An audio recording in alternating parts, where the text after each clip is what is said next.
Beauty and Brains presents A Work in Progress, your favorite weekly podcast all about navigating adulthood and adversity with transparency and vulnerability.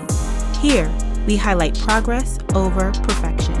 You're listening to my personal and professional development diary, where I share the highs and lows and the real and raw parts of the story that no one talks about. I'm your host, Brelynn Hunt, A Work in Progress.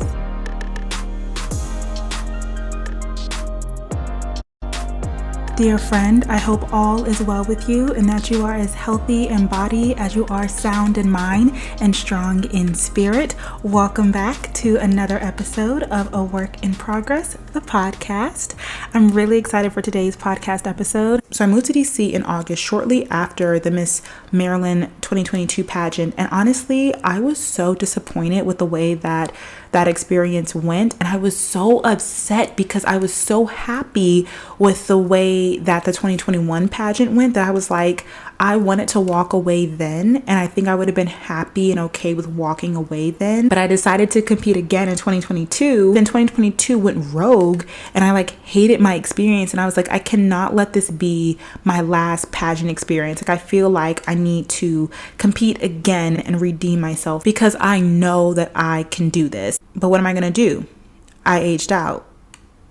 And that is where the next secret pageant comes in. Now, if you are really, really, really into the pageant world, it's not that secret. Because if you're really in the pageant world, you do know that this happened. And if you're my close friends, you know that this happened. But you all in the interweb probably didn't know that this happened. But now it's finally my time to share, because I know that you guys are going to ask me, because I keep talking about Miss America, Miss America, Miss America. You guys are going to be like, did you ever consider competing in a different pageant system? Well, in 2023, when I moved to DC and I was aged out of Miss America, I decided I'm going to compete at Miss DC USA. Yep. That's right.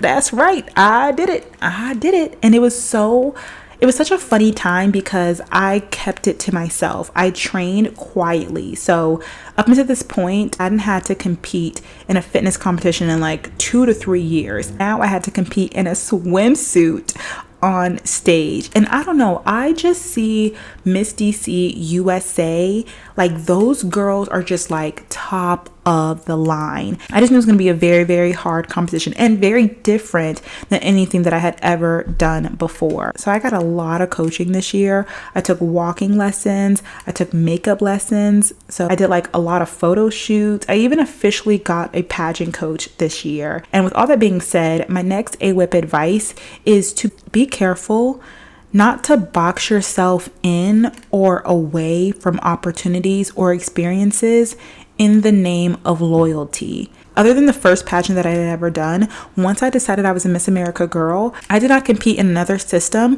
until I literally was aged out and I couldn't compete in my original system anymore. And who knows what could have been if I competed in a different system years ago.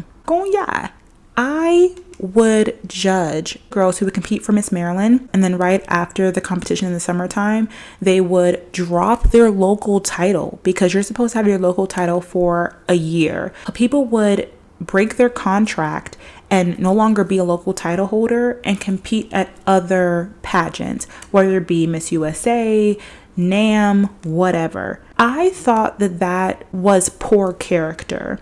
I thought that it was crown chasing. I'm not gonna lie. I never liked the idea of crown chasing.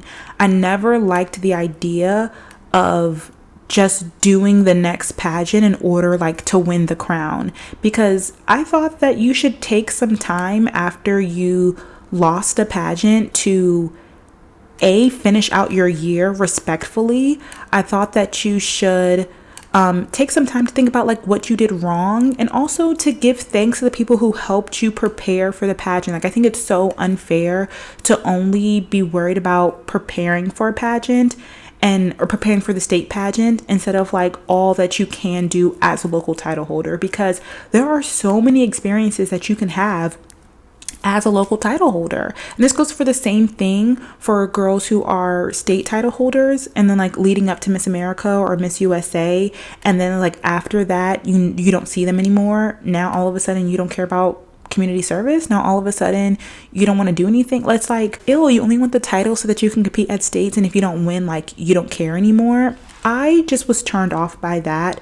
But honestly, if I were to have one regret for my entire pageant experience, is that I wish I would have done other systems earlier, in a way. And we're going to talk about this later. For me, I feel like you should uphold your contract. If your contract ends the day after state competition and there is another pageant 2 days later, I think that is fair game and you should be able to do that. But I don't think that you should leave one title and then hop to another one. I do think it's unfair. Let's just say if you're Miss National Harbor and you want to compete for Miss Prince George's County, and you don't get to close out your reign as Miss National Harbor until March 30th, but the Miss Prince George's County pageant is March 1st, and you want to compete at Miss Maryland next year, so like you don't really want to give up your like, I feel like that's fine. But if it's still months left in your reign and you go completely ghost, or you completely break your contract in order to do another pageant, I just think that shows a lot about your character as a person and why you want to do pageants. But also, you have to ask yourself what your why is when it comes to pageants. I talked about this a little bit earlier, but I have a very specific why when it comes to why I'm competing in pageants. And I didn't want to win just to win. Like, once I really got into it, I really wanted to, like I said, be a community servant. And of course, you always want to be recognized for the hard work that you do. And so if you're doing all this work as a local title holder, you want to be recognized as the state title holder. You want your work to be seen and acknowledged. Even if he doesn't, hello, amen, you can still continue to do that work and still continue to make an impact as a local title holder. I feel like if you just drop it to be a local title holder somewhere else, I think that it shows that you didn't actually want to grow and learn and be that community servant that you said that you wanted to be. You just wanted to win that state title. But if your goal is to just win a state title, or if your goal is to have on-stage experiences, like perform your talent or speak on stage, then maybe you're like, I don't really get what I need when it's local season. I only get what I need by competing at pageants. And if that's your case, if that's your why, I don't want to be judgmental, but I will say it is hard for me not to judge people when you jump systems. I say it feels like you have no loyalty, but at the end of the day, you only have to be loyal to yourself. So anyway, in 2023, I competed in the Miss DC USA pageant, and y'all, guess what? I got third runner up again. Yup. Yup. I got third runner up again. And I'm not gonna lie, I enjoyed the Miss USA experience. I thought it was so much less stressful and anxiety driven than the Miss America system was. I feel like the interview was 3 minutes, and at Miss America it was 10 minutes. And so I felt like, okay, I'm easily going to slay this interview. It's quick, it's easy. The questions were, it just wasn't as, I hate to say that the interview wasn't as hard. I think that I was just really well prepared because of my years competing in the Miss America organization, that I felt at ease competing in the interview competition in the Miss USA system. Also, the big difference, in case you are unfamiliar, between the Miss America and the Miss USA system is that Miss USA doesn't have a talent portion of competition. And I have gone on record multiple times saying that talent is my weakest area of competition. It is always something that is both frustrating and a little bit embarrassing, because as the years have gone on, I've become worse of a dancer. I wish I was able to compete as a teen, or even just in my early 20s when I was at my prime of dancing. But now I'm 28 8, child. My body does not move how it used to. I'm no longer in dance classes. I'm not as flexible. Every time I dance seriously, I literally break something. Like my last year competing at Miss Maryland, I pulled a hamstring and dislocated my knee. And then next year competing for Miss DC, I pulled my other hamstring. I just don't got it no more. And I always felt like that was the thing that was holding me back from ultimately winning, because no matter how hard I tried, I just didn't really have a super strong talent. And every year I would grow and improve in the other areas of competition. Even though I would get better, I don't think I ever really had a super competitive talent, especially on the Miss America level, because those girls are talented. Like the singers, the other dancers, the instrumentalists, like my talent was just never that good. And it was always very frustrating for me because I literally danced my whole life. Like that was my talent. I had nothing else that I could really pull from. Of course I cheered, but I couldn't sing. I played an instrument when I was little, but I'm like, I haven't played an instrument in years.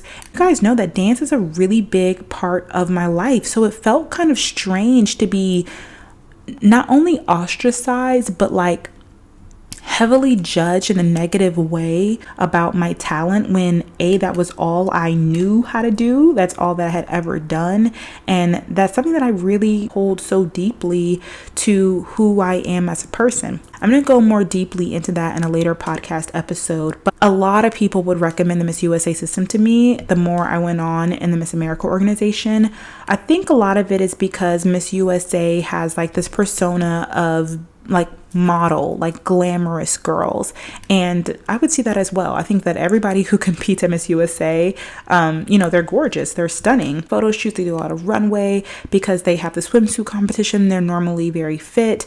And I think that people could see me and say, I think that you would do well in this area of competition. And because they don't have talent, which was my weakest area of competition, I think people would be like, you're so close. Maybe without talent, you would win. Honestly, I just had a lot of faith in myself that if I was good enough in the other areas of competition and I won the judges' hearts, that my talent wasn't horrible and that it was good enough for me to ultimately win. But when that didn't happen, I was like, you know what? I'm going to go ahead and give it a try and see if what y'all saying is true. So when I got third runner up again in a completely different system with no talent, I was like, oh no, I'm pissed. I was so irritated because first of all, you have to raise so much money to compete in the Miss USA pageants. Now, I did get a question about, do I feel like I've gotten my money's worth or the return on investment in money competing at Miss America, because that is a scholarship competition. And although I'm very grateful for the opportunity to earn scholarship money, it was always something that was a perk and not the main reason why I wanted to do it.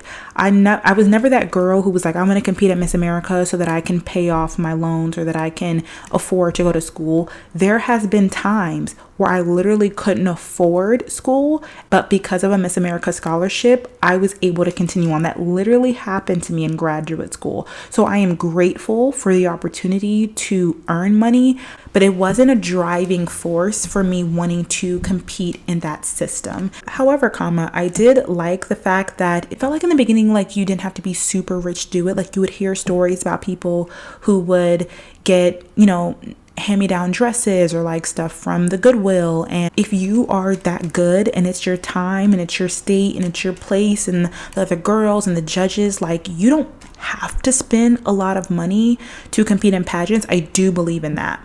But I do believe that the more you compete, the more money you kind of want to spend because you want the best, because you want to you want the best outcome.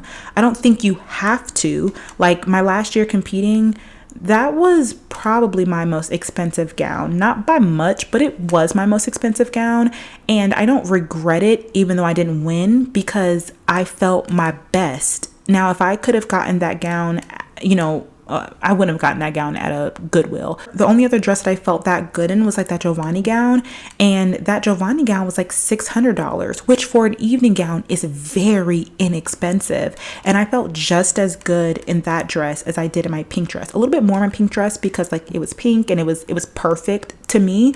But yeah, I think that you don't necessarily have to spend a lot of money when it comes to pageants. And when you do, it's kind of fun. I don't really know how to describe it. It's like fun money spent. Like it's money that you're using towards the betterment of yourself and towards your goals. If you don't want to spend it, don't. You can be unsuccessful if you spend the money, and you can be successful if you don't spend the money. So it really is just up to you. It's kind of like if you live in a dorm in college and you have some people who deck it out and they have like the headboard behind them and like the chandelier, and it's like, we're all going to be here for one academic school year.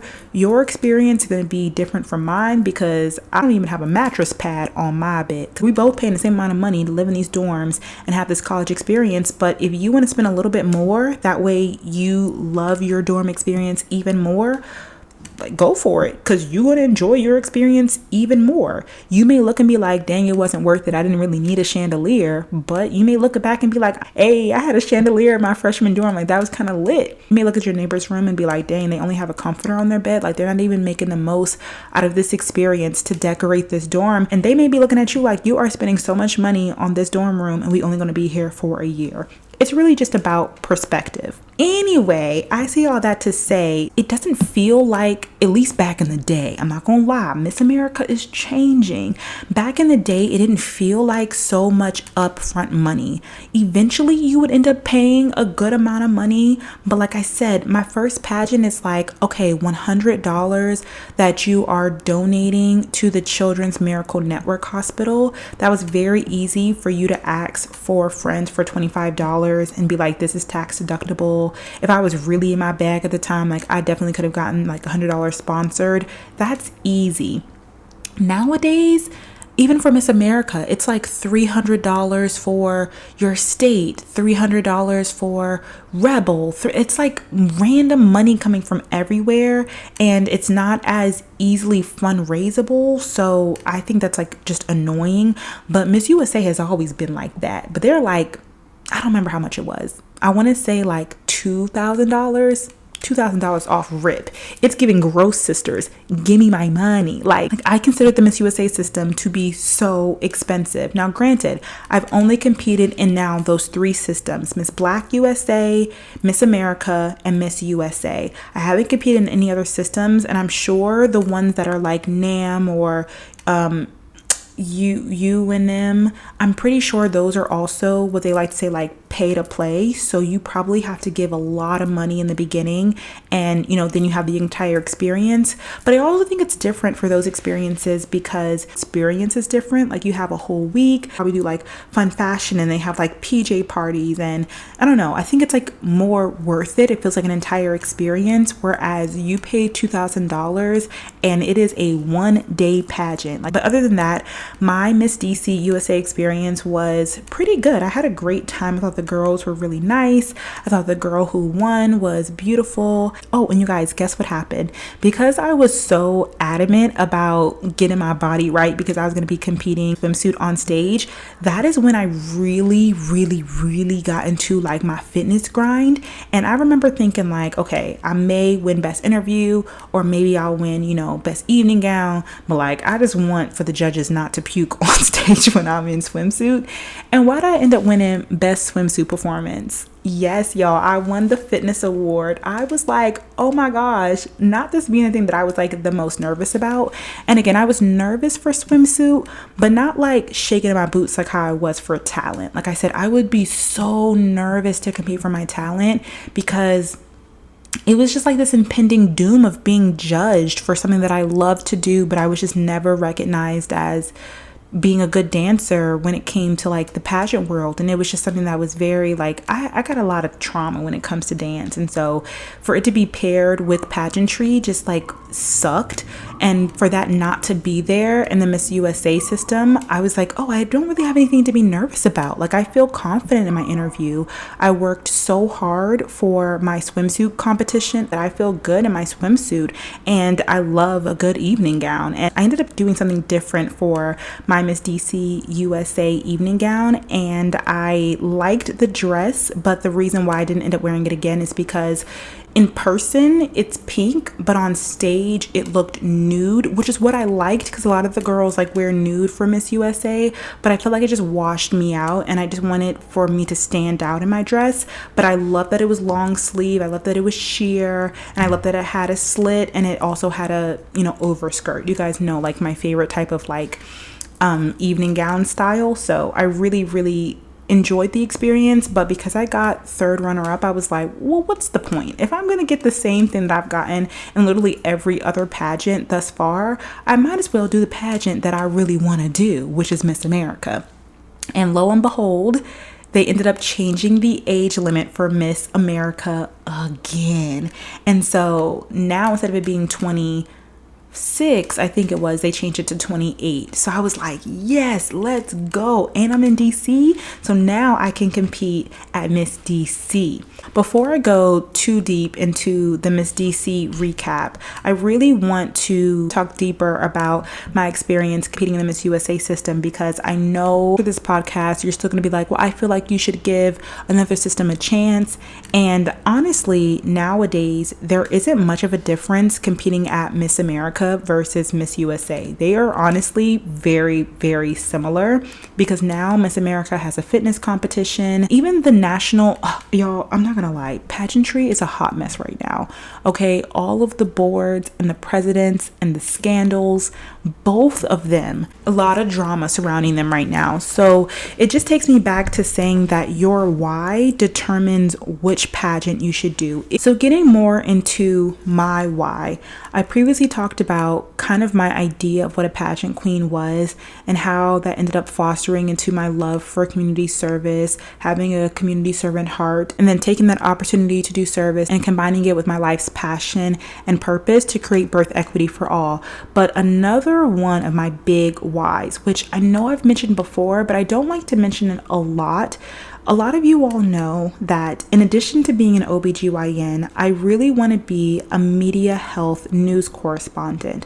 I want to be able to speak about specifically women's health, but all things health equity from the lens of a Black woman as a trusted source, as a physician to the masses, to America, to the public. I want for people to be able to hear about what's going on in the medical field in a way that they can understand, and again, in a way that they can trust. There is so much medical mistrust in the world, but specifically in the Black community. And for the population that is Black women, which again is who I am and who I believe that I am created to serve, we are often overlooked and disregarded. And I really want for Black women and girls, especially of childbearing age, to be able to have someone who they can go to for medical information, again, who they trust. And so that is something that I want to do beyond my experience of being in medical school and beyond being a physician. And so when I first started doing my research on the different pageant systems,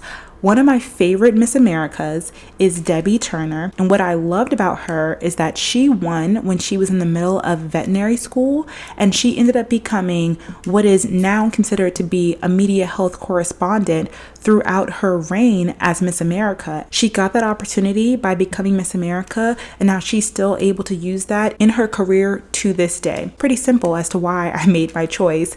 I talk a lot about being a first generation college student and graduate and not really having a roadmap and not really knowing where to go and what to do in the journey of becoming a physician, because nobody in my family is a physician. But on top of that, I definitely don't know nobody who's on television who is a physician, especially as a correspondent. So I don't really know the route to go. Do you focus on social media? Do you focus on being a physician? Do you focus on having connections and relationships with news stations? Do you start by writing first? Do you pitch yourself? Like, what do you do?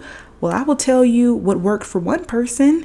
She became Miss America, and she was able to use her pageant platform to catapult her into the media in a respected way as a health expert. This is my answer as to why I am only interested in competing in the Miss America and the Miss USA systems, because I don't believe that any other system has the reach, the pull, the legacy, the proof that they are capable of catapulting a person in that way for their future career.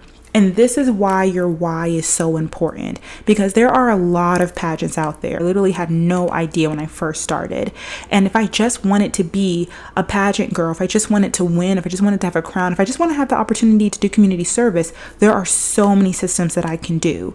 But for me, at this point in my life, in my career, in my stage, my why is really surrounded around fostering my ability to speak in public, to network with people from different backgrounds that I would not be able to be in contact with if it wasn't for this extra step, especially those in higher places such as company executives and people in the entertainment industry. And of course, to have a spotlight on the advocacy and the community service work that I do in order to help create a brand around that, and in order to lead and funnel into philanthropy in my future. Finally, like I mentioned, I always saw pageants as an adjacent step to transitioning into the entertainment industry as a person with a respectable brand. So for example, one pageant that I really love, I didn't find out about until these recent years, but I really love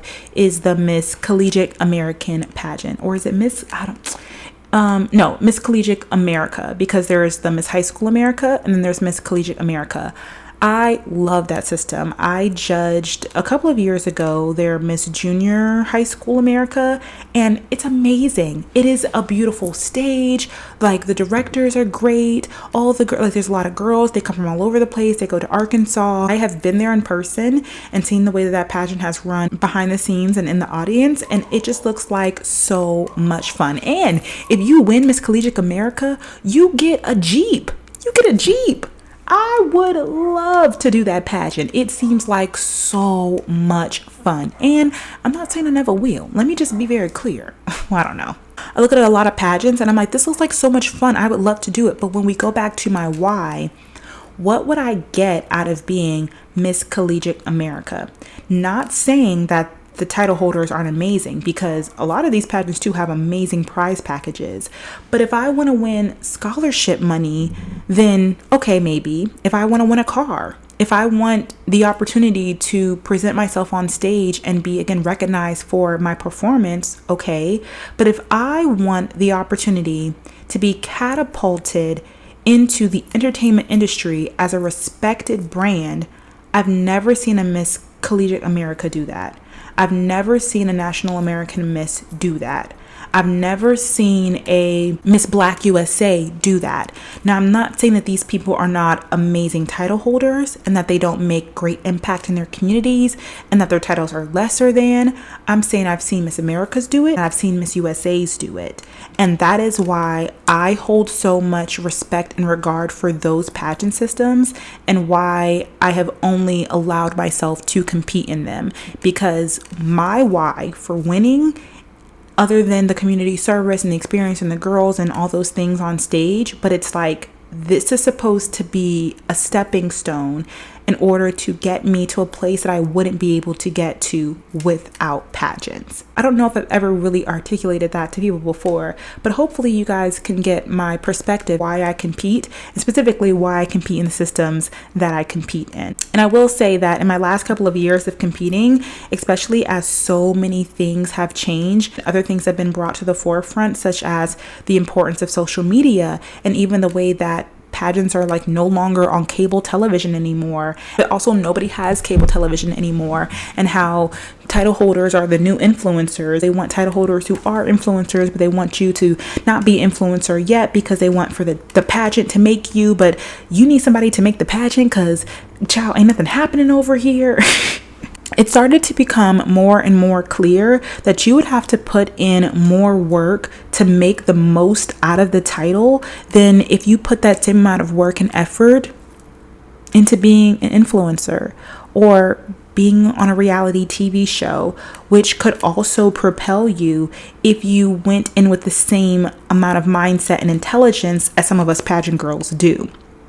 It kind of reminds me of Serena from Love Island USA season 6. Everybody is in awe of her and how well she has done post winning Love Island. And of course, this was the most popular season of Love Island in like Love Island history. This was also the like top rated reality TV show on television this past year. However, she could have gone about that, got her man, and went about her business and just gone into hiding afterwards. But instead, she has been able to make a brand for herself, which has skyrocketed her into a public persona, like a public personal brand beyond Love Island. I always found the influencer to pageant girl and the pageant girl to reality TV girl pipeline very interesting. Like, for example, one of the girls who I followed a lot during my time in the Miss America organization was Avery Bishop. If you know, you know. A lot of you all are probably familiar with her as well because she competed in the Miss Texas organization and she ended up winning her state title in 2022, I think. Yeah, and what was really interesting was that she started off not having a lot of followers, and then as like the pandemic happened, she ended up growing an enormous amount. Also, selfishly, I really like watching girls who compete, maybe don't do well,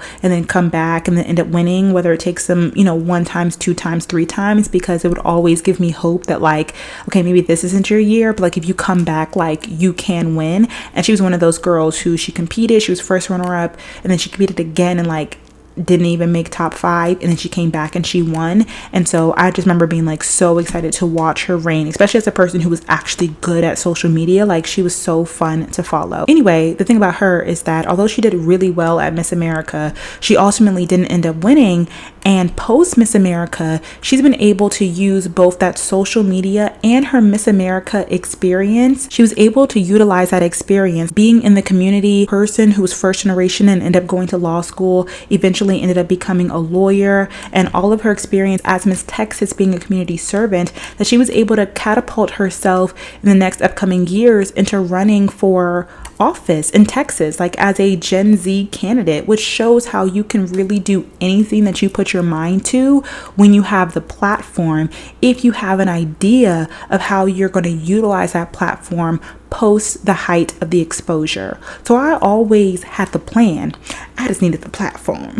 And so yeah, the reason why I have continued to compete in the Miss America system all these years is that I still wanted to brand myself from the height of the exposure simply by being a state title holder, mainly because I have worked so long and hard to accomplish that dream, but I wasn't necessarily convinced that it was going to change my life in the way that I had originally thought of when I decided to join the Miss America organization. Again, I was watching the 2014 Miss America. I started competing in 2019, so this is like after watching 2018, which is like the last real Miss America.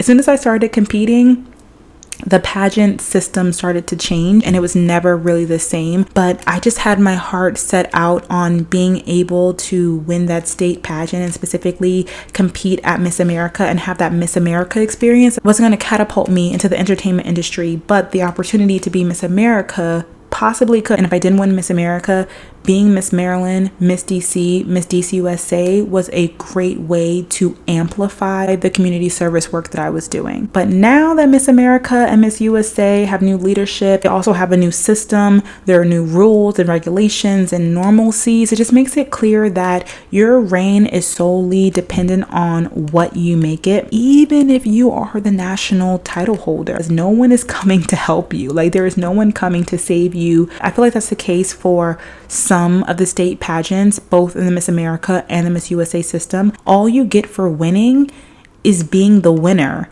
and you have to make the most out of that, which is why I'm like, if you don't have goals, if you don't have connections, if you don't have a dream, if you don't have the chutzpah to really hustle, make the most out of your year, you will do nothing all year. Like, we see it all throughout the country where somebody gets crowned and they have done nothing, and it's like, what are you doing? And it's like, they thought that they were going to get handed, because some states will be like, okay, cool, you're crowned on Saturday, you have a photo shoot on Sunday, you have a parade on Monday, we're going to interview prep you on Tuesday, you're going to be on the news on Wednesday. In some states it's like, all right, you're crowned, let us know if you need anything before the national competition. And that's literally how it is. And I think that there's more states that are like that than not. If you are in a state that they will actually not only prepare you for the national competition, but just make sure that you have a good reign as Miss State, you are so blessed. Like, that is very far and few in between. But I will say that you can be kind of a different type of title holder to be ready to be a queen in those systems or in those states. Like, you don't necessarily have to have the plan and the motion and the like ability to network. You just have to be coachable and adaptable, friendly, nice, willing to work hard. Whereas I feel like in other states, you really have to have that go-getter mentality in order to be a successful title holder. But unfortunately, people don't see what's behind the title holder. They're not like, oh, of course she's a great title holder. She comes from this amazing pageant state that has this amazing system behind her. They just see, oh, she has done 100 appearances this year and this girl has done 5. So she's a better title holder than she is. It probably wouldn't be the case if they both had the same team behind them. But I digress. I feel like I'm going on a huge rant, but that is my reasoning as to why I did the pageants that I did and what I want people to think about when they continue to compete in pageants. Okay, so back to 2023. The 2023 Miss DC pageant was very different for me because my first time competing in DC. There was no pageant week. The interview was the day before. This time we did like a video recorded intro, and then there was just the day of competition. The thing about my 2023 competition year is that I was continuously comparing it to competing at Miss Maryland. There was no local, so we literally had orientation, and then we had to like fill out paperwork. Like, everything was different. Even though the state and the district are literally right next to each other, they are two completely different boards and they do things completely different. At this point, this is my 4th year competing in a Miss America state pageant, so I felt like I kind of knew what I was doing, but I had to learn everything over again because this system was doing things differently. In the Miss DC system, you basically get appointed a title. You don't have to do like a local competition before it, but like you do get a local title, but you don't get a sash. And the orientation happened kind of late in the year. Like, I think it happened in April, and I think it was like the week of Easter too. So we're talking about like late April. It was almost May. The competition was in June. So you didn't even have a time to order a sash if you wanted to.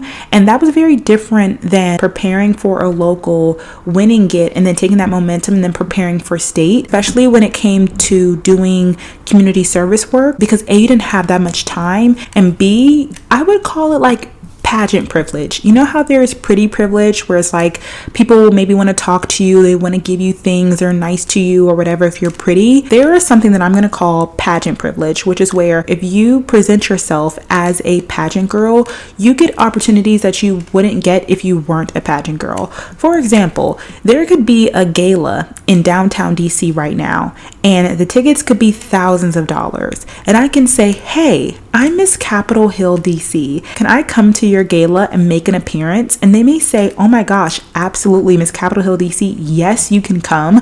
I'm going to make sure that you get a seat that's up front and you don't have to pay the $1,000. Sometimes you'll be there as a volunteer. Sometimes you'll be there as a special guest. This is not just like for fancy things. I remember one time I wanted to do community service for Martin Luther King Day. There was this one community service event that I wanted to do that was in the Navy Yard, and that was my title for the year. So I was like, oh, I really want to do community service here, but they were full. So I sent them an email. I'm like, hey, I'm Miss Navy Yard. I would love to do community service with you all this year for Martin Luther King Day. I see that you all are booked up, but do you have any availability that I could also come and do service with you all? Of course, Miss Navy Yard. Yes, you can come. We would love it. Actually, if you could come and take pictures with the children first. yes, I'll be there. Like, you see what I'm saying? There's a bit of privilege that you have when you are a pageant girl. And if you know that you have it, you can use it to your advantage to really make an impact on your community and serve and just make the most out of your reign. But there are a couple of things that you need for your pageant privilege to be in full effect. One of them is that you actually need to be a pageant queen. Like, you actually need to have a title. You can't be in between titles. You can be, but then you're kind of lying and it's a little bit awkward. You need a crown and sash, in my opinion. I think that the pageant privilege is most prominent when you arrive in your crown and sash. I can show up somewhere and say, like, yeah, I'm Miss Navy Yard, yeah, Miss Capitol Hill, but you just look like a regular black girl to me. It's more fun. It's more exciting. It's more like, I want to give you this privilege of like whatever it is when you have on the crown and sash. The third thing, and again, this could just be me, I have heard other pageant women who have competed in multiple systems say this as well. It also depends on what system you are a pageant queen in, because people are oblivious. They have no idea what's going on. But one thing that I always found to be true and have always respected is that people know what the Miss America organization is. They also know that the girls get scholarships. They know that the girls are smart, and they know that the girls do community service. So if you see somebody in a crown and sash, you may not know what Miss Navy Yard is, National Harbor is, what Miss Prince George's County is. But if I say, hey, you're Miss Prince George's County, what does that mean? And I say, yes, I'm a local title holder in the Miss America organization. I'm going to compete for Miss Maryland in June, and if I win, I have an opportunity to go to Miss America. That rings bells. That means something way more than, oh, I am Miss United States of African American History in the up northwest region of Georgetown's diploma. Like, what? Who are you? What does that even mean? And if you are doing community service as Miss Northwest Georgia, Washington, whatever, more power to you. If you're happy, more power to you. But in my personal opinion, I feel like your pageant privilege is most prominent when people are able to recognize the pageant system that you're in. I know that people recognize the Miss America organization, even if you're a local title holder, when you explain it. When you are a state title holder in Miss America and Miss USA, people can recognize it. Now, there are times where they don't know that you are Miss DC, United States of African American History, Culture, upside, north, down. They're like, oh my gosh, Miss DC was here. And I'm like, what? She was? And I look at them like, girl, that was not Miss DC. But again, more power to y'all. I'm a little bit bougie and biased when it comes to the systems because of my preference and my outlook on things. That doesn't make my systems better than y'all's, but I do notice that you have some pageant privilege when you are from the more well-known pageant systems, because again, that means that there are hundreds of girls years after year after year who have shown that they are committed to community service because of being part of this organization. I've never heard of your organization, so how do I know what you girls do? But also, if you're there doing community service, then you're proving that this is what your organization does. So I'm just joking. Anyway, I say all that to say that it's very hard to take advantage of your pageant privilege and make the most out of your year leading up to the state competition, or the state, DC is not a state, but the state competition, when you ain't got no title, or you got a title but you ain't got no sash, or you got a sash but you ain't got no crown. Like, what am I supposed to do? How am I supposed to really be out here in these streets and showing myself as a good community servant when I don't have the pageant privilege that I'm used to? It's not impossible, but it definitely made things a little bit more difficult. So that's the main thing when it comes to my 2023 pageant experience. Like I mentioned, I competed as Miss Navy Yard, and I repeated everything that I did at Miss Maryland 2022. I repeated everything. I wore the white strapless Giovanni gown with the thigh-high slit and the custom chiffon train with my hair up in a pineapple. My platform was birth equity for all, the same as its name here, but again, it was definitely more fleshed out, and I officially changed the name to birth equity for all. I danced to Defying Gravity in that green Giovanni gown that I made into a costume, and that was also my first time competing in fitness at Miss America. So I competed in fitness at the Miss Black Georgia USA pageant. I competed in swimsuit in the Miss America organization my first year competing at Miss America and at Miss DC USA. But this was my first time competing in just fitness. And I remember being like, I loved it and I thought it was fun. I ended up making top 5 and I placed second runner up. So if you're keeping track, this is my highest placement. And I had one more year of eligibility. So I was really happy with the way that the Miss 2023 DC pageant, well, I won't say I was really happy. I was content. I was like, dang, this sucks. This is like, I really wanted this to be my year. I really feel like I also really think, well, I didn't love the way that I did Defying Gravity, my talent, that year. I didn't think that it was as strong, but I thought that my onstage question was good. I thought that my evening gown was good. I never remember my onstage questions. I remember being like, yeah, fitness was fine. Like, I felt good about my performance. I felt like it was winner worthy. But at that point, I had realized that every year that I came back, I just became better. So if I had one more year to come back, I was just excited for how I would grow, but I knew that I was going to win the next year. I was like, there's no way I am going to not come back and win because I'm so close. So it only will take like just a little bit of a and then I'm sure I will win. And I will say that there was kind of this understanding that I had about like kind of politics in the Miss DC organization, where I kind of heard like, oh, you're not going to win if it's like your first year competing at Miss DC. Like, you kind of have to compete for a couple of years to show that you are loyal to the Miss DC organization. And then, you know, when it's your time, then you will win. So I was like, okay, I mean, you know, every state is different. If that's how they do things, then I will come back and I will show my loyalty. I said, I'll do you one better. I will show my loyalty to the Miss DC organization before the next year even starts, because I knew that I was coming back and I was going to compete and I was going to win the next year. And because I saw like, okay, y'all start a little bit late, I don't get my pageant privilege, I'm going to start preparing for next year's Miss DC right now. You guys, God is my witness. You guys have seen it on my social media. I didn't take a break between Miss DC 2023 and Miss DC 2024. One thing that I really loved about the 2023 Miss DC was that she invited the local girls to attend events with her. And so I attended any and everything that I was invited to.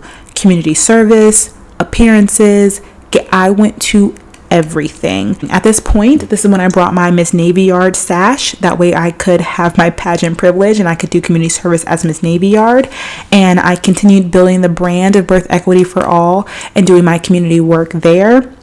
We ended up having orientation in February, and again, everything changes every year. It was so annoying. Like, they had like these new social media rules. Somebody ended up choosing the Miss Navy Yard title before I could get my paperwork in, and so I had to change my title. I said, you know what, that's fine. Ended up changing it to my last ever title, Miss Capitol Hill. So my new title is in Capitol Hill, which was very fitting because I ended up working on Capitol Hill during that season.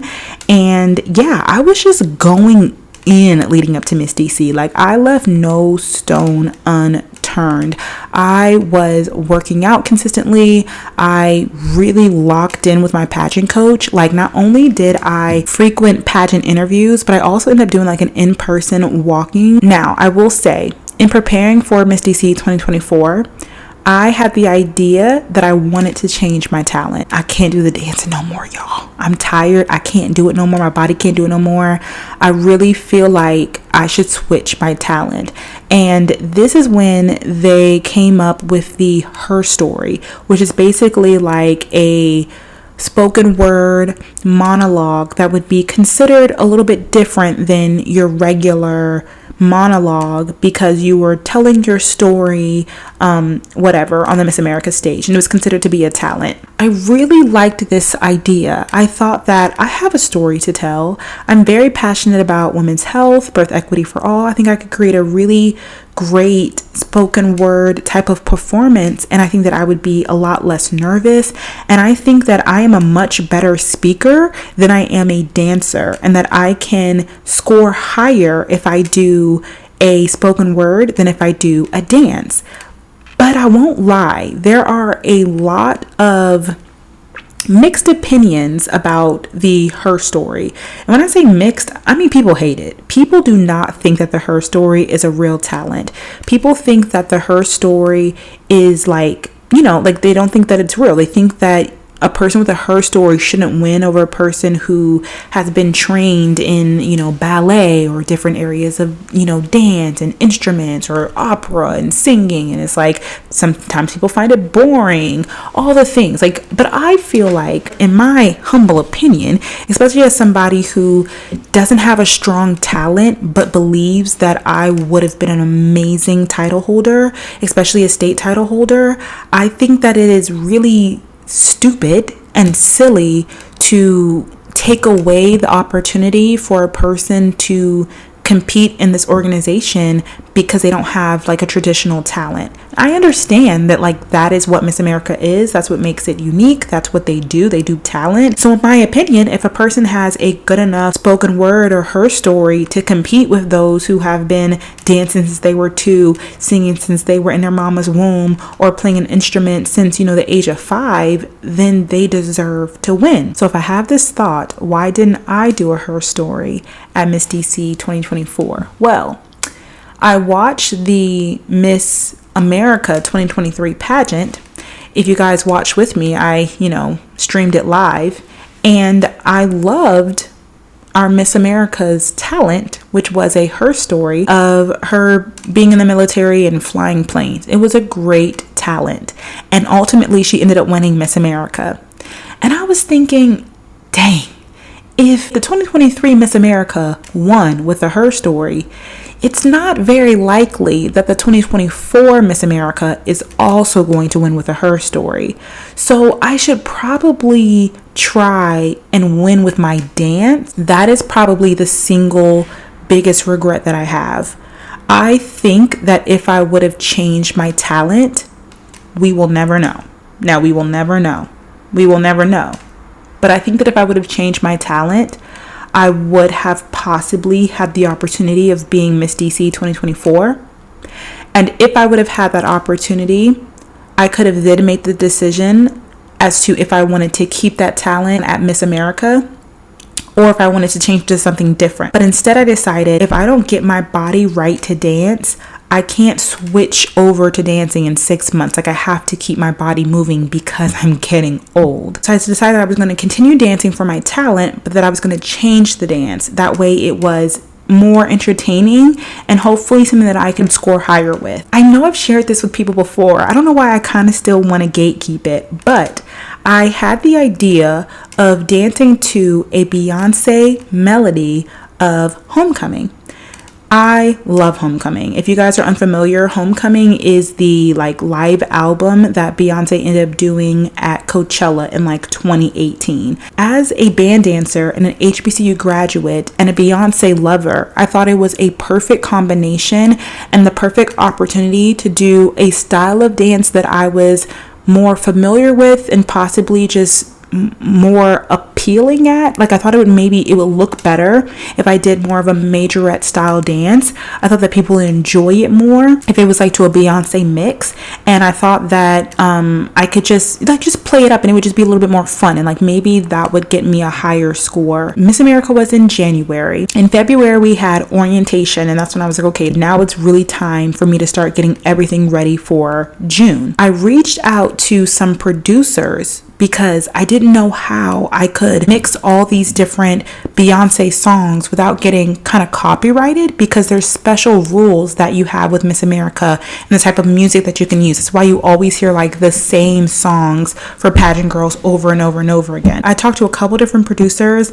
Nobody really got my vision. It was also really expensive, and I just didn't know if it was going to work out, and time was ticking. So I made the decision to scrap the Beyonce idea. It felt like a lot of pressure on a producer who understood what I was trying to do to create the mix, to get a choreographer who understood the HBCU dance style to choreograph the dance, to learn, practice, and perfect the dance, as well as get a new costume ready and created. And mind you, you have to pay for all of those things. You have to pay for a producer to mix your music. You have to pay for a choreographer. You have to pay for a dance studio. You have to pay for a costume. I was like, dang, this is actually getting really expensive and very stressful. I think that I could possibly put less money and more effort into just practicing the talent that I already have. I already have the dance. I already have the costume. Maybe if I were just to go to a really good professional, they could look at my dance and tell me what I could do better, then I could fix it and perform that at Miss DC. And if I want to continue dancing, I can try again with the Beyonce thing. And if not, I can go to a Her Story. So that is when I went to New York, and I ended up getting a choreographer who worked on Broadway to work on my dance piece. And other than that, I did, like I said, consistent interview prep, and I also got a custom gown. Up until this point, I went to the dress shop every year, or like the dress store, to find a gown. And I could just never find what I wanted because it's so specific. Like, it needs to be pink, but a certain kind of pink. I wanted it to be off the shoulder. I wanted it to have a slit. I wanted it to have an overskirt. And I could just never find anything that was like that. So sometimes I would settle for, okay, well, it's off the shoulder, but it's blue, or it's off the shoulder and it's pink, but it doesn't have a slit and doesn't have a train. So maybe I'll add a train, or maybe like whatever. But this was the year where I talked about this before in the vlog, where I finally got the gown that I wanted. And then it was time for the 2024 Miss DC pageant. So once again, there was no pageant week. The main thing that was different was that, again, I was working on Capitol Hill, but I just took the whole week off because of the way that the holidays ended up working out. I was like, yeah, I'm just going to focus on Miss DC this whole weekend. I had interview the day before. Oh my gosh. Okay, I can finally recap it with you guys because I don't know what happened to my footage in the vlog. I literally remember having my camera on the dashboard and talking for like 20 minutes about my interview. Then when I went to go edit, the footage wasn't there, and that never happens. But what was really interesting was that I remember leaving the interview and feeling like, ooh, like, I could have done better. Like, I didn't like that. That didn't feel good. What was different about my pageant prep interview wise this time around was that I had been doing interview prep for 5 years. And so my pageant coach did a really interesting and unique and great thing. She wouldn't do the thing where she would like time me and then ask me like the regular pageant questions for 10 minutes. Cause it was like, I had already answered a million questions about, you know, why I wanted to be Miss DC. What would I do in my community service? Birth equity for all, women's health. Like, I had those things down. She was like, I'm not even going to ask you those questions because I basically already know how to answer them. What she wanted to do, which was specifically good for the Miss DC organization, because those pageant interviews are very political. Like, they're very political driven. I think it's just the nature of DC. And I always felt like I was good at interview, but not amazing. I never won best interview, but whenever I would do mock interviews for people, they would be like, that was really good. So I felt like I was always close. Like, maybe I would be second best interview, maybe third, but I never felt like I had a strong enough interview to make the judges love me so much that like everything that I did after that was basically perfect. And people would always say you win pageants in the interview room. So I always wanted to get better at interview because, like I said, I knew that I was never the best. I had never won best interview. And so anyway, what my pageant coach did this past year, which I thought was really unique, is that she basically like fireball topics to me, like abortion. And I would just have to, sometimes it would be in a form of a question, sometimes it would not. And I would have to respond in a somewhat succinct way, like how I would if it was a normal pageant question and I was in an 8 to 10 minute interview. And I would just share like what I thought about the situation. She would directly give me feedback, and not in a way where it was like, you're right or wrong for thinking. I don't really know how else to describe it, but I think I heard that the Miss Oklahoma this year, how she had like a pageant binder and how it has like those hot topics, kind of like how Miss America America did at the national pageant last year, where they would just give you a word and you just have to speak about it. When she would do that for me, I found that it gave me great practice being able to articulate how I felt about different topics. And so when it was finally time for the interview, I was so ready. This year they did something different to where I believe you have an opening statement, but you couldn't have a closing statement in an interview. Again, something different every year. Like the previous years, we had an opening and a closing. Then the year before that, we only had closing. Like we didn't have opening until randomly, whatever. It was stupid, but we had an opening statement. I can't even tell you what mine was, but I practiced it over and over and over again. And I remember messing up a little bit, but I looked up and looked at the judges in their faces, and they were already like really into it. And my opening statement was so good that I felt like it really set the tone for my interview. I felt like it showed a good balance of like who I was as a person, that I was ready and that I was prepared, what my platform was, why it was important, why I needed to be Miss DC then and there, and what I was going to do as Miss DC, like kind of all in one. So I remember just really loving how I started off my interview. And the only thing that I didn't like about my interview was that they asked me the question, who other than the past 5 Miss DCs is like your favorite Miss DC and why? Y'all, this is a basic question, elementary question.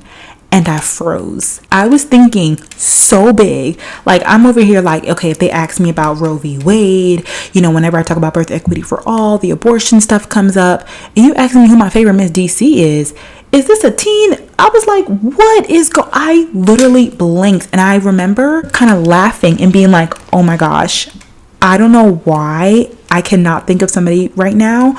Of course, I know previous Miss DCs, but y'all caught me so off guard because I'm like ready to like go right now. And this wasn't like my first question. It was actually towards the end. But I remember one of the judges being like, do you know how many Miss DCs are in the room right now? And I look and I'm like, okay, you're a man. And of course, I looked up the judges before my interview. So I knew one of them was a previous Miss DC. But I kid you not, I believe she cut off all her hair and dyed it blonde. So I was like, I think it's you.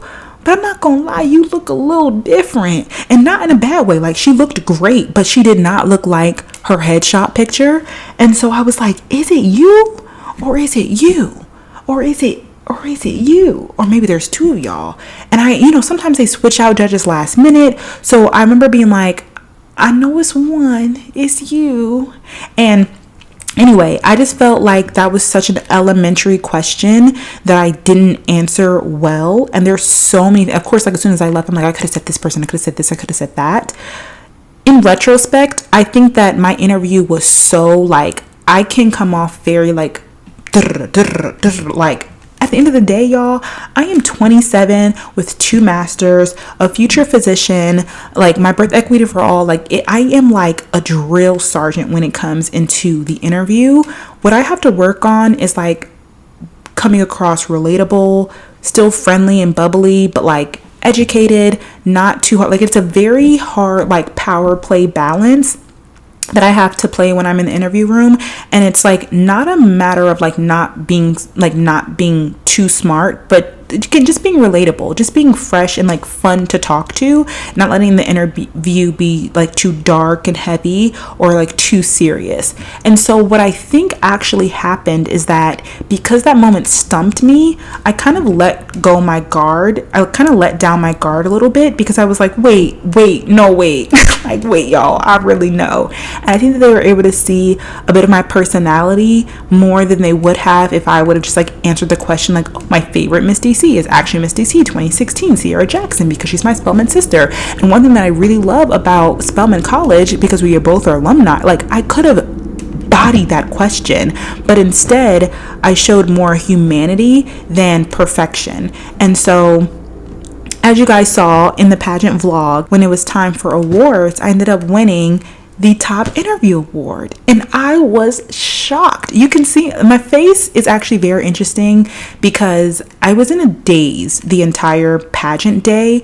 Again, like I was ready, I was excited to be there, I knew what to expect, but this year was so hectic. Like, you could even tell in the vlog, in comparison to last year's vlog, I could barely have my camera out. I mean, I didn't have a time to really like chill to myself really the entire day. As soon as I got there, it's like I brought my stuff in, everybody's around, and then it's like, okay, we have to go upstairs and we have to learn the entire production, so all the walking patterns that day. The main problem is that Miss DC is all of the Miss America organization pageants are volunteer driven, and Miss DC is no different. So there are volunteers who put together the pageant every year.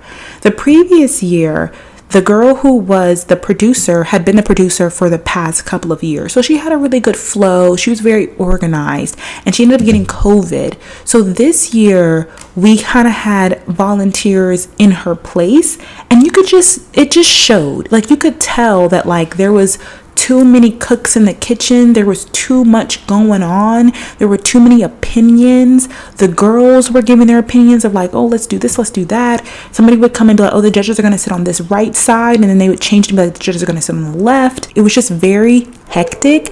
And that made me feel the most unsettled out of any of the years that I felt competing at states. Another thing that contributed to me feeling that way was my competition number. So I believe I was number like 16, 17, or 18. I don't remember. Out of like 21.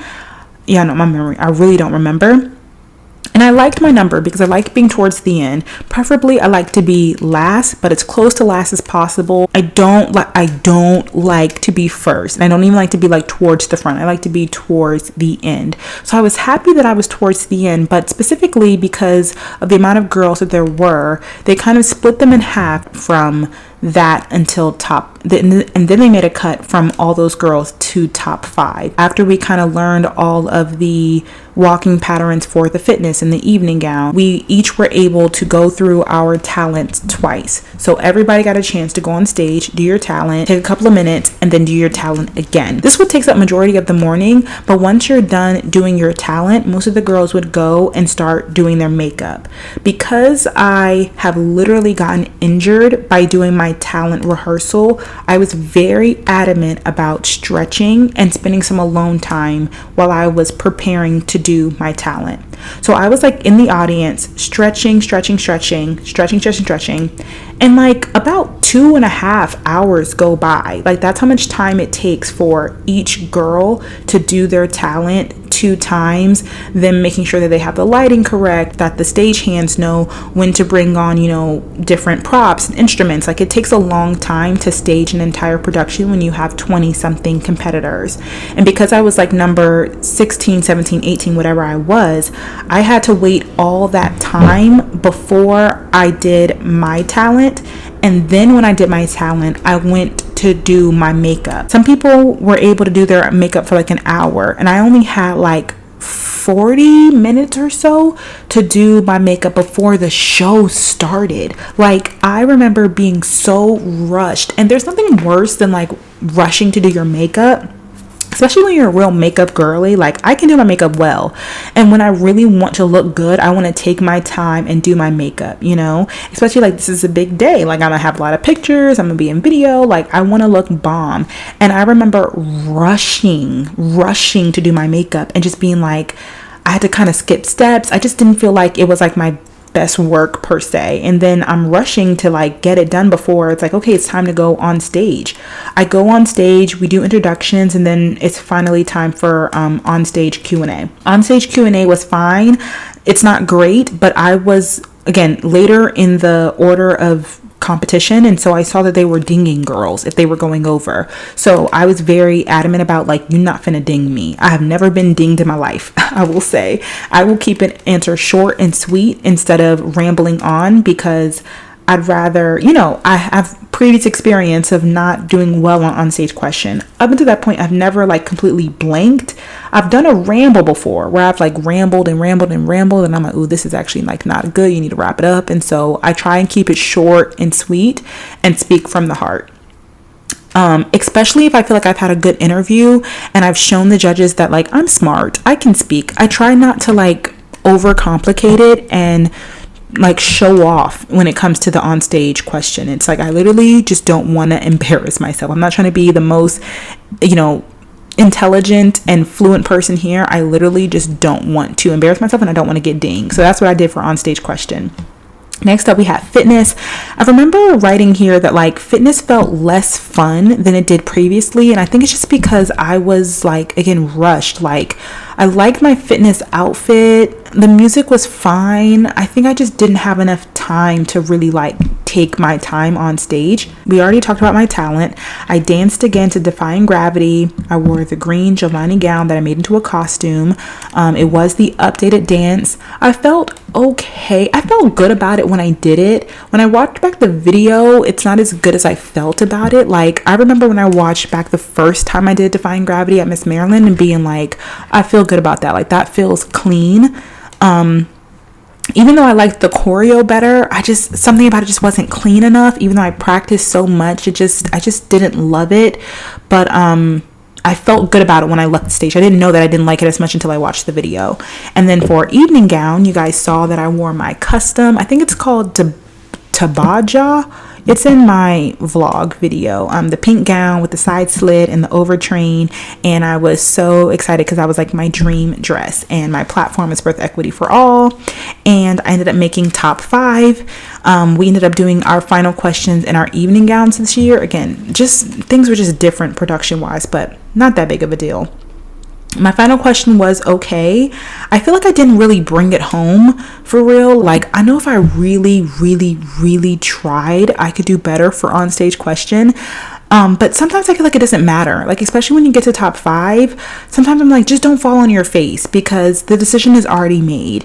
And sometimes it's true, sometimes it's not. But like up until that point, I felt really good about my performance. I felt good about all that I had done leading up to that point. I was like, there's really nothing that can mess it up if it is for me, and there's nothing that's going to bring it home if it's not mine. I didn't have any idea that it wouldn't be mine, but I was like, I feel like I've done enough to where just don't fall on your face. Like just end it, like you don't gotta go out with a bang. Like you just have to just speak. And that's what I did. So I don't feel like my answer was like amazing. I don't feel like it was, mic drop, but I also didn't try to make it one. I just didn't want to embarrass myself for my last on-stage question.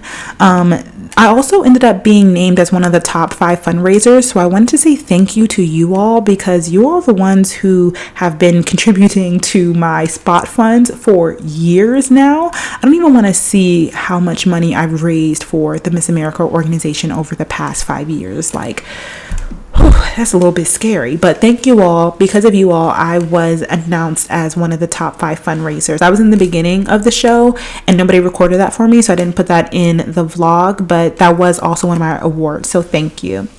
Also, you guys saw that I won the Social Advocacy Award, which is like the Miss Judy Award. I was very happy about that as well. Last year, I technically also won it, but I tied it with the girl who won Miss DC, and you guys know social advocacy is my thing. Community service is my thing. I am a community service queen, and I'm very passionate about my social impact initiative. And so I was not necessarily expecting to win because a lot of girls are great at everything. So I didn't necessarily expect to win, but I was really hoping that I would because I was most passionate about, my social impact initiative. So I was happy about that.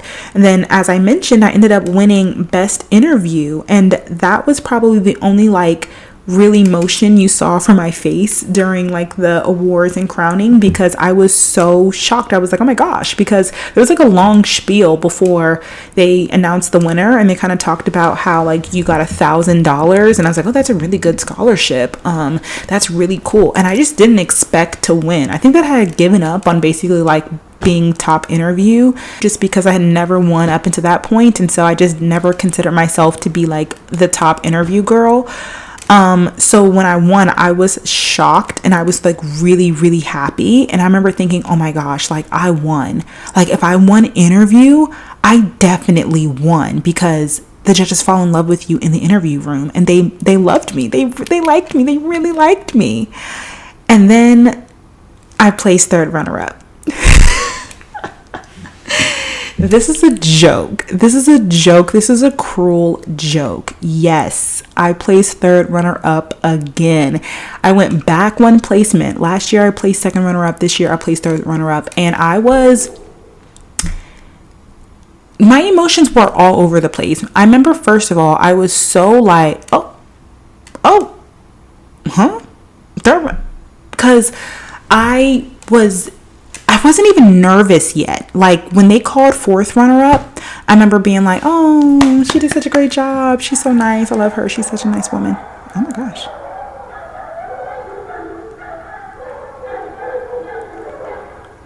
Do y'all hear that? Y'all, I'm pretty sure there was just a dog fight outside of my apartment. Like, that just went on for like 3 minutes, and I can't see them because it's dark outside. And I just want to note that I started filming this podcast when it was bright outside, and right now I have 5 hours and 30 minutes worth of footage, so I'm not quite sure what I'm keeping, if this is going to be a 3-part. Like, I'm not quite sure what's happening here, but I'm just going to finish out strong and figure it out later. Oh, in my mind I was thinking, okay, good job, fourth runner up, cool. And because I had been second runner up last year, I was thinking to myself, okay, I was just thinking about what it would feel like to finally hear second runner up called and be able to be one of the girls to hold hands at the end. And so I just kept thinking, like, I just hope they don't call my name for second runner up, because I want to be able to hold the hands at the end. Like, that means like I'm there, like I've made it, I've almost won. And I think I would have been happier if I was first runner up than third runner up. Even second runner up, like getting second runner up again, I think I would have been like, disappointed. But going back a placement definitely was like shocking for me, because I again felt like I improved so much and that I had only gotten better. Like, I feel like my styling, my wardrobe, my answers, my community, like, I just feel like everything was like I just knew without a shadow of a doubt that I was ready to be a state title holder and that it was finally my time. I'm pretty speechless at this point. I've talked for 5 hours and I'm like, what can I possibly say after all of that, except for Proverbs 19:21. Many are the plans in a person's heart, but it is the Lord's purpose that prevails. I think the thing that rings so loudly to me throughout my entire pageant experience was it really ever God's plan for me to be a pageant girl, especially like a state pageant holder, to compete at Miss America?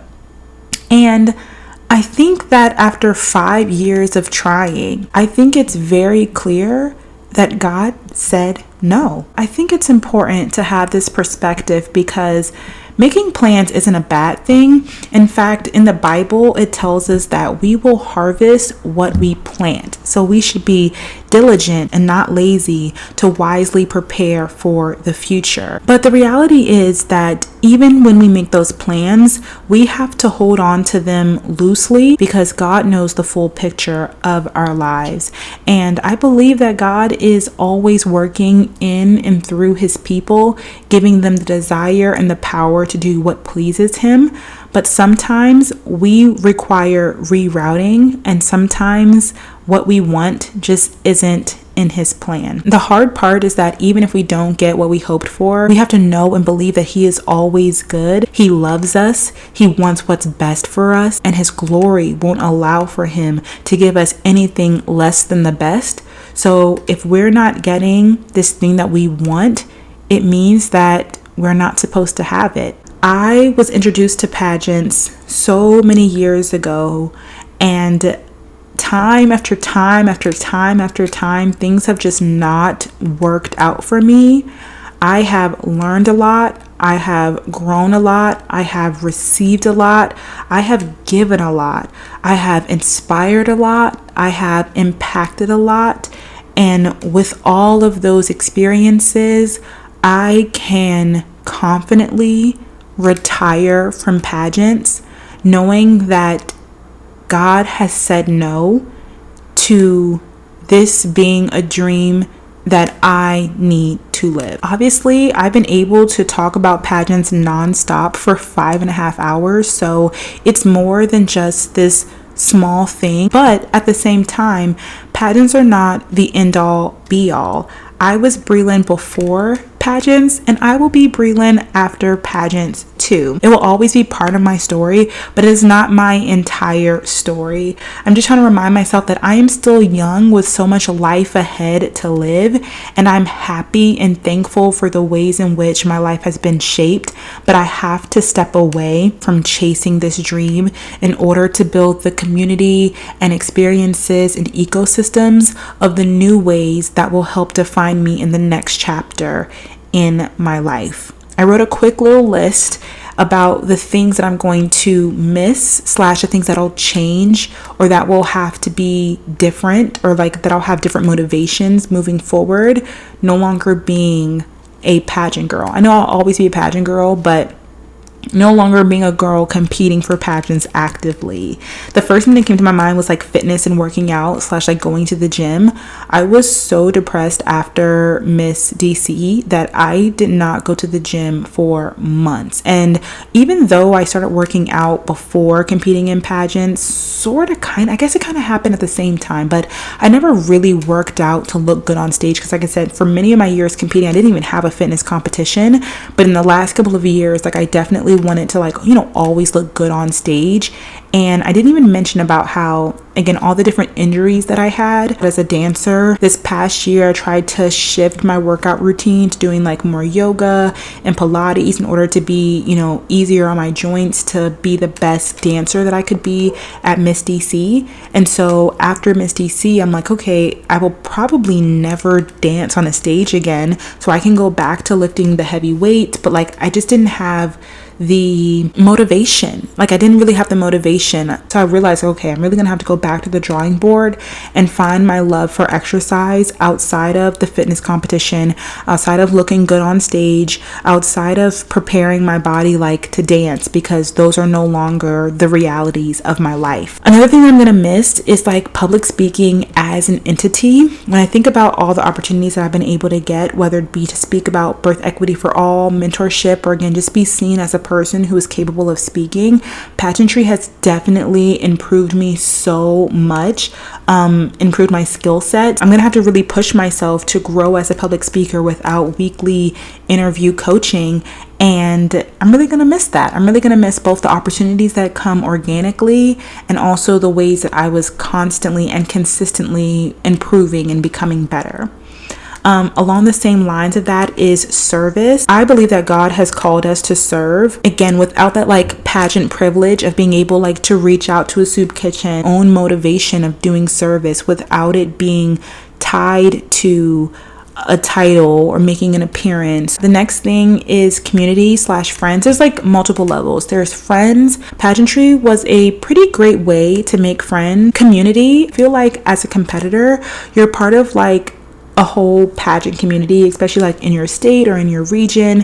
And I feel when I'm no longer competing, I'm not really a part of that community. A sisterhood. There is a certain sisterhood that Miss America girls have throughout the entire country. There are probably some of you all who are competing in Miss America right now. And although you're not in my state, you may have never met me. We kind of have a sisterhood bond because we have had a similar experience in two different completely places in the United States. One of the things that I'm really going to miss, or I'm really working on my mindset to change, is the idea that because I wasn't successful at winning a state pageant, that I'm no longer eligible to be an expert voice in the sport and the industry. There have been people who have asked me to coach them. You guys know that I have directed a pageant before. I have also commentated on pageants before. I really love doing that, and I've judged pageants before. And I'm not saying that I will never do those things, but I feel personally there is this level of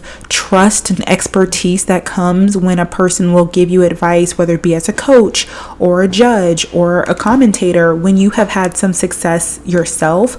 I'm not saying that my Miss America experience or my entire pageant experience has been unsuccessful at a whole. I have made top 5 at 4 state pageants, 5 different state pageants in 3 different systems. So I would like to say that I think I'm pretty good. Was I ever good enough to be the state pageant winner? Maybe not. But I also don't think it's because like I'm not worthy or I wasn't good enough. I really do believe in like different judges, different day, the different girls you competed with. Like I love looking at top 5 pictures, and 2 or 3 of those girls in that picture have also gone on to win that title, because it was never a matter of if, but when. Like you were always capable of being the state title holder, just maybe that year wasn't your year. I feel like that's totally me. That's totally my story. But everybody's not going to know my story. Everybody's not going to listen to the 3-part podcast series to know like, oh my gosh, she is amazing. She should have totally been Miss Maryland or Miss DC or Miss Black Georgia USA. Like you're not going to know that. You're just going to be like, Brelynn who? She did what? She was Miss who? In what year? Well, what did she place at? You know what I'm saying? Like, that's just kind of like how things go.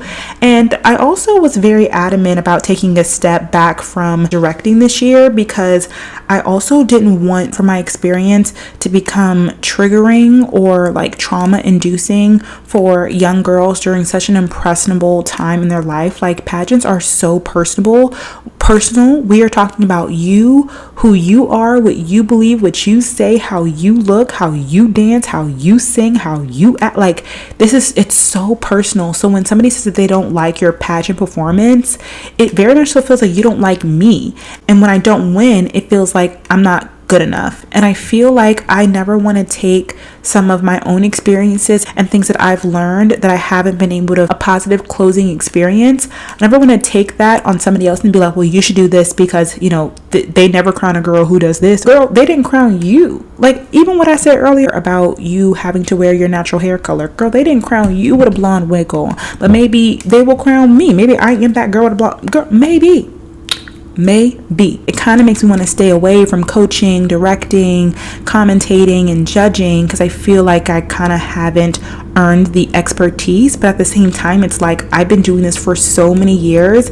I have competed well, and I have learned so much that I have enough knowledge to share with other people, but I don't know if it'll be respected without a state title behind my name. Moving on to something more fun. I'm gonna miss all things glam. I'm gonna miss all the opportunities to dress up, to be in evening gowns, to go to galas, to buy fun new dresses, like even just to go to TJ Maxx and be like, oh, I just want to see if I can find anything, so like maybe I'll wear this for like a pageant appearance. Like girl, you don't need to be in that store no more. You ain't got nothing to do. I am gonna miss my talent. I have a very big love-hate relationship with it, but we're gonna talk about that later in another podcast.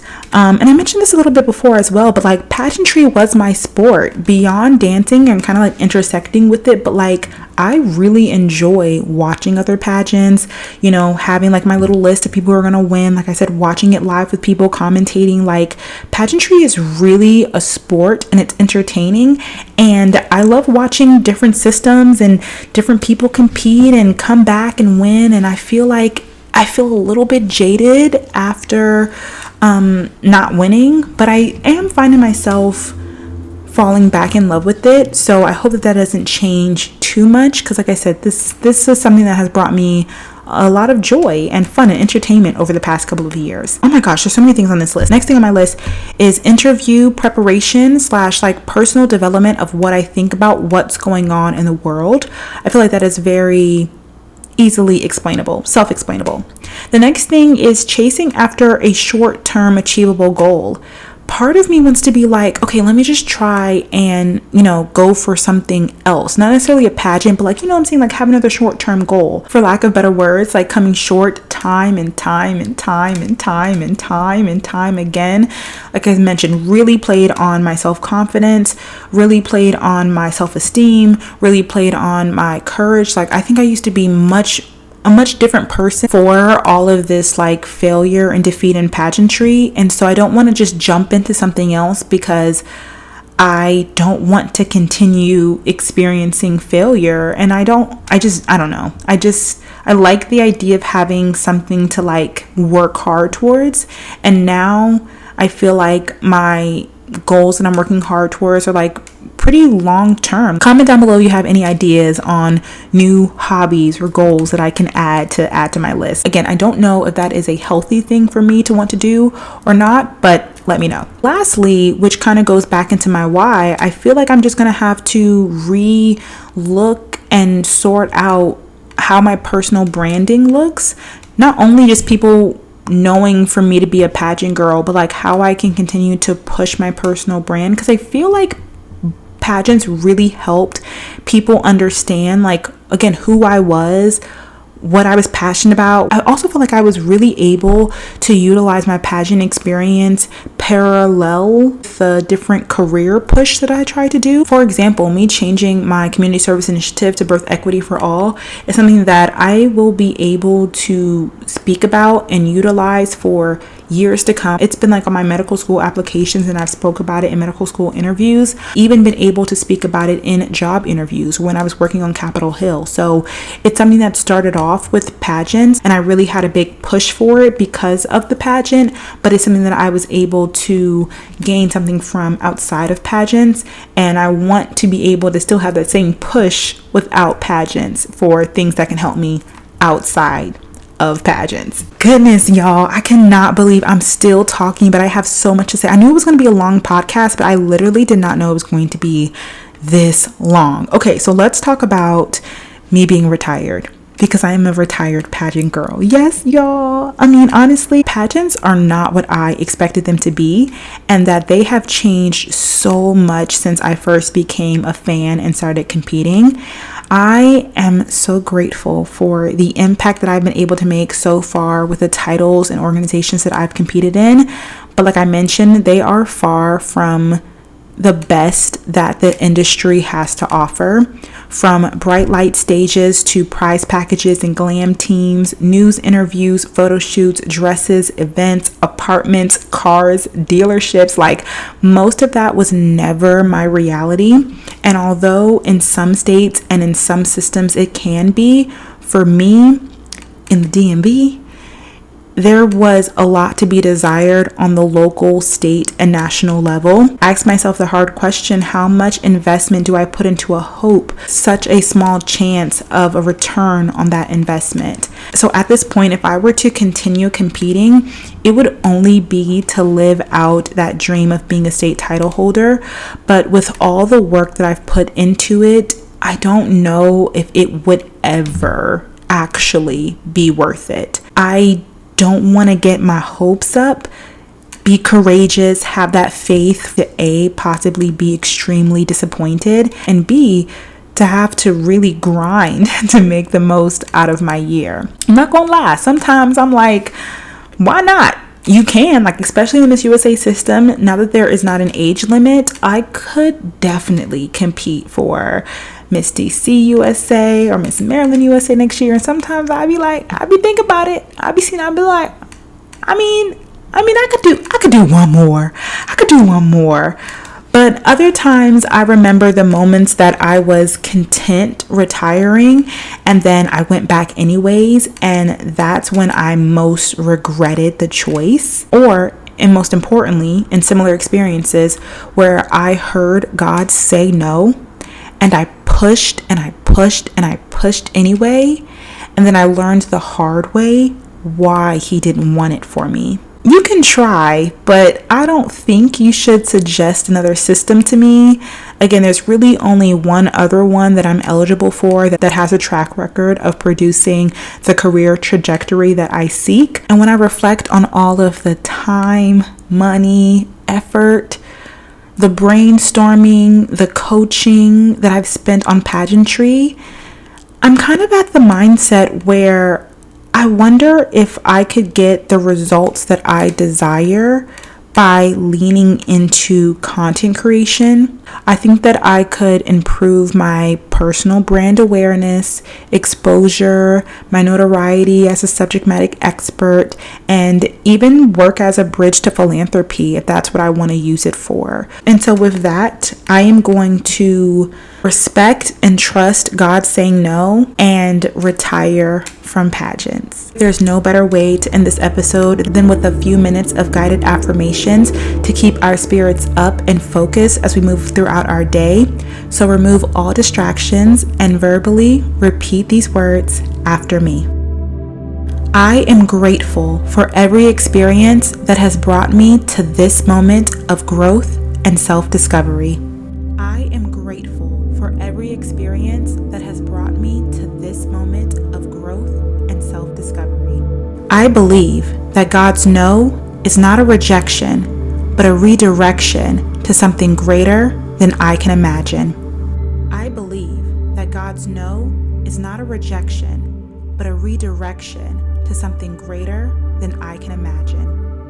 I find peace knowing that God's timing and purposes are always greater than my understanding. I find peace knowing that God's timing and purposes are always greater than my understanding. I honor the path I've walked, knowing that every twist and turn has led me closer to the person I was meant to become. I honor the path I've walked, knowing that every twist and turn has led me closer to the person I was meant to become. I am thankful for the lessons learned through both joy and pain, as they have shaped me into the person I am today. I am thankful for the lessons learned through both joy and pain, as they have shaped me into the person I am today.